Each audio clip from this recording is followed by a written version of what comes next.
மெக்கமே இல்லாதவன் என் காரை வாங்கி வச்சிருக்கான் அப்படின்னு சொல்லிட்டு என் மச்சானையும் மாமனாரையும் பற்றி போகிறேன். ஏன்னா இந்த ஹோண்டா அமேஸ் காரை என் மச்சானுக்கு நான் 4 லட்ச ரூபாய்க்கு விற்றேன்.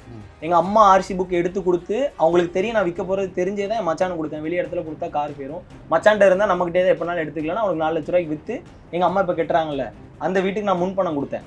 நான் கொடுத்து அந்த காரை அவனுக்கு கொடுத்து தெரியும். ஆனால் இப்படி பிரிக்கி கூட நான் சேர்ந்து எங்கள் அம்மா கூட இஷ்யூ ஆனதுக்கப்புறம் எங்கள் அம்மா அதை எப்படி திரிச்சு போட்டாங்கன்னா, எனக்கு தெரியாமல் அந்த காரை ஓசியில் வாங்கிட்டாங்க, என் மகன்கிட்ட ஏமாற்றி வாங்கிட்டாங்க, எச்சத்தனமாக அந்த காரை வச்சு ஓட்டிகிட்டு இருக்கான் மானங்கிட்ட பையன். எங்கள் மாமனாரையும் மச்சானையும் அவங்க போட்டோன்னு என் மாமனார் கால் பண்ணி உங்கள் அம்மாவோட அந்த கார் எனக்கு வேண்டாம்ப்பா, நீ காசு கூட எனக்கு பொறுமையாக கொடுத்துக்கோ, ஏன்னா நான் காசு வாங்கிட்டேன் அவங்ககிட்ட கொடுத்துக்கோ, இந்த காரை இப்பவுமே அவங்க அம்மா முடிஞ்சில் போய் கொடுத்துட்டு எங்கள் மாமனார் சொல்லிட்டாரு.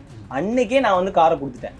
காரை நைட்டு கொடுத்துட்டு அன்றைக்கி வச்சு ஸ்னேகாவோட அந்த ஸ்கூட்டி இருக்குல்ல அதை நான் அன்றைக்கி நைட்டே கேட்டேன், நீங்கள் உங்கள் காரை கேட்டீங்க நான் கொடுத்துட்டேன், ஸ்னேகாவோட வண்டியை தாங்க, நான் அதில் தான் ரிட்டர்ன் போகணும், வண்டி சாவி மட்டும் தாங்கிறதுக்கு வீட்டுக்குள்ளே வந்துட்டு இப்படி மொபைலில் வீடியோ, ஏன்னா அவங்க தொடர்ந்து வீடியோஸ் போட்டுகிட்டே இருக்காங்கல்ல, நான் கொடுக்க வந்ததையும் இப்படி ஃபோனை வச்சுட்டு வீடியோ எடுத்துகிட்டு இருக்காங்க.